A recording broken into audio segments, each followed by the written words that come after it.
L'amour se nourrit de surprises, de gestes d'attention. Rappelez-vous lorsque vous étiez amoureux et de ce que vous faisiez pour la personne que vous aimiez. Peut-être que vous avez porté un bouquet de fleurs, peut-être que vous avez organisé un repas spécial à la lumière de bougies. Peut-être que vous avez acheté un collier spécial pour votre bien-aimé. Peut-être que vous avez inventé quelque chose de très spécial pour manifester votre amour. Et c'est la même chose avec Dieu. Si dans notre vie normale, lorsque nous aimons, nous manifestons notre amour pour que l'autre se sache aimer et fasse l'expérience qu'il est aimé, nous voulons montrer combien nous aimons, eh bien c'est la même chose avec Dieu. Dieu nous a aimés et il a envoyé son Fils unique, Jésus, qui est mort pour nous sur la croix. Il nous a démontré son amour. Et lorsque nous faisons l'expérience de son amour, nous voulons nous aussi lui démontrer notre amour et lui faire des gestes spéciaux pour montrer notre amour. En fait, aucun geste n'est trop exubérant lorsque nous voulons manifester notre amour. Aucun geste n'est trop grand. Pourquoi? Parce que on se rend compte que, en fait, l'amour, on peut l'exprimer de tellement de façons, mais chaque geste va montrer quelque chose en plus de notre amour pour la personne que nous aimons et manifester l'amour que nous avons pour notre bien-aimé, pour notre bien-aimée. C'est un style de vie de ceux qui aiment, qui manifestent continuellement leur amour. C'est une chose extraordinaire de voir un couple de personnes âgées qui ont des manifestations de tendresse, d'amour l'un envers l'autre, après des années où ils ont vécu ensemble. La manifestation sera différente que dans la jeunesse, mais là on peut voir un amour qui a duré dans le temps. Et aujourd'hui dans l'Évangile, nous voyons une manifestation d'amour extraordinaire. C'est dans l'Évangile selon saint Marc au chapitre 14 au verset 3. Nous voyons Jésus qui se trouvait à Béthanie chez Simon le lépreux. Et là, il y a une femme qui vient et qui fait un geste simple, mais un geste très courageux. Alors qu'il était à table, cette femme vient avec un flacon d'albâtre contenant un nard pur de grand prix. Brisant le flacon, elle le lui versa sur la tête. Nous voyons dans cette femme un cœur qui aime, un cœur prêt à tout donner pour la personne qu'elle aime. Un cœur prêt à donner quelque chose de précieux. Nous voyons dans cette femme un cœur qui n'a pas peur de ce que les autres penseront d'elle, de ce que les autres disent. Et ce geste qu'elle fait, c'est un geste extraordinaire. Elle n'était pas obligée de le faire, mais elle a décidé de montrer à travers ce geste combien elle aimait Jésus, combien elle avait de l'appréciation pour ce que Jésus avait fait pour elle. De cette femme, on ne dit rien d'autre, on ne sait pas ce que Jésus a fait pour elle, mais c'est sûr que sa vie avait été changée radicalement par Jésus. Peut-être qu'elle avait fait l'expérience de son pardon. Peut-être qu'elle avait été délivrée d'un démon ou délivrée d'une maladie. Nous ne savons pas. Mais ce que nous savons, c'est que cette femme a décidé de faire un geste extraordinaire pour manifester son amour, pour dire à Jésus, à travers ce geste, Tu es important. Tu as tout fait pour moi. Je t'aime. Je suis prêt à tout donner pour toi. Parce que tu as tout donné pour moi. Et cette femme montre visiblement son amour et sa gratitude. Et elle brise un vase de parfum précieux et le verse ce parfum sur la tête de Jésus. Mais elle ne brise pas seulement ce vase de parfum précieux. Elle brise les habitudes. Elle brise la routine. Et elle fait quelque chose d'extraordinaire, quelque chose qui choque les gens.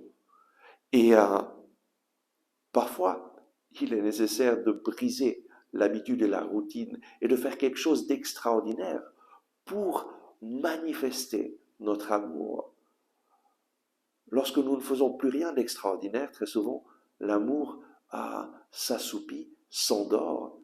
Mais dans les couples où il y a un renouvellement de l'amour à travers des gestes d'amour spéciaux, alors ces couples vraiment resplendissent de l'amour du Seigneur. Quand c'est la dernière fois que tu as fait quelque chose de spécial pour ton mari, pour ta femme, tu lui as démontré ton amour d'une façon spéciale.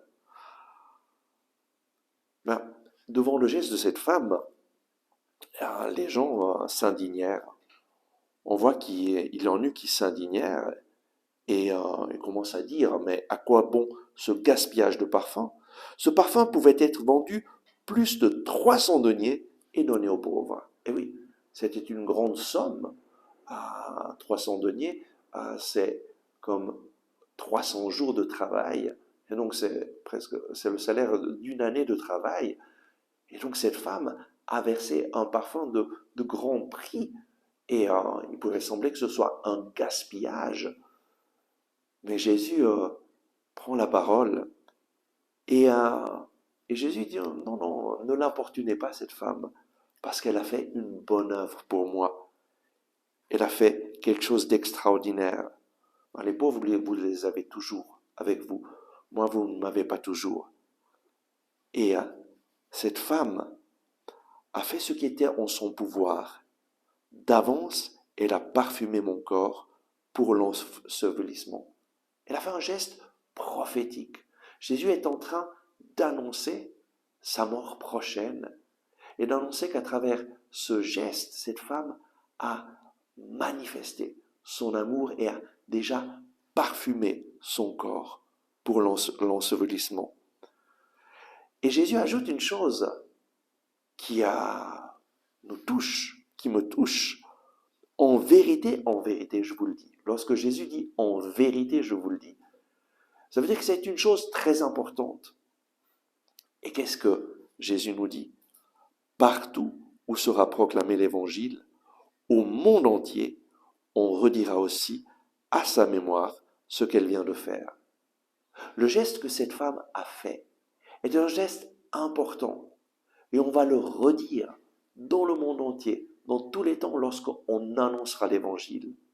On rappellera ce geste d'amour extraordinaire que cette femme a fait. Elle a brisé un vase de parfum qui vaut une année de travail pour manifester son amour. Elle a fait un geste extraordinaire et on se rappellera de cela. Et aujourd'hui, on se rappelle de ce geste à Radio Maria. Durant Radio Maria, on se rappelle ce que cette femme a fait. Pourquoi? Parce que l'amour a besoin de manifestations spéciales. Et c'est la même chose dans notre vie. Nous avons besoin de rompre avec la routine, avec l'habitude. Nous avons besoin de faire des gestes qui manifestent notre amour. Je t'invite à faire aujourd'hui un geste particulier de manifestation de ton amour envers la personne que tu aimes. Là, peut-être que c'est ton mari, ta fiancée, ton fiancé, ta femme, ou peut-être que ton papa, ta maman a besoin d'une manifestation d'amour ou quelqu'un d'autre. Choisis un geste spécial pour manifester ton amour à quelqu'un aujourd'hui. Et puis la même chose nous avons besoin de le faire avec Jésus. Tu as besoin de faire des gestes pour manifester que Jésus t'a aimé et qu'il a tout fait pour toi. Et pour lui manifester ton amour. Nous avons besoin de faire des gestes afin que tous sachent que nous aimons Jésus et que nous voulons faire sa volonté. Je me rappelle, j'étais à Rome, c'était en 1994, pour un cours d'évangélisation, et nous avons été au Colisée, et dans le Colisée, le prédicateur nous a invités à manifester notre amour comme les premiers chrétiens qui parfois ont été martyrisés dans le Colisée et qui ont témoigné avec leur sang qu'ils aimaient Jésus et qu'ils donnaient tout pour Jésus. Et là, ce n'était pas avec notre sang, mais il nous invitait à le faire avec nos paroles, à proclamer avec force notre amour pour Jésus.